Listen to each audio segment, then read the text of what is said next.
जबरदखल जमीरे होइतिबा घर उच्छेद होइछि। उदला तहसिल कईसारी ग्राम में आज तहसिल प्रशासन पक्षर जबरदखल उच्छेद कर कईसारी जगन्नाथ मंदिर ठारू माउसीमा मंदिर पर्यंत रास्ता जबरदखल होता जहाँ बाबद उदला तहसिल रे अभियोग होता।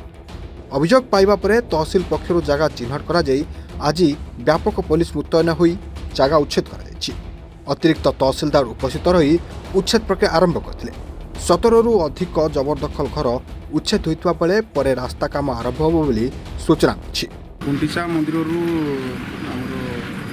श्रीमंदिर पर्यंत जो रास्ता संकीर्ण हो जाता से बाबद गाँ लोक मैंने एविक्शन एप्लिकेशन देते तो सहीटा बर्तमान एविक्शन हो तहसिलदार उदलांकर निर्देश अच्छी एवं व्यवस्था आम उपजिलापाल कर्तृपता टोटाल 19 जन जबरदस्ती करते 17 जनकर बर्तमान एविक्शन हो गला। बाकी उपरिस्थ अदालत निर्देश क्रमे 2टा बंद अच्छी जोटा कि द्वितीय पर्यायर। उदलारू दीपक मिश्र रिपोर्ट रिपोर्टर्स टुडे।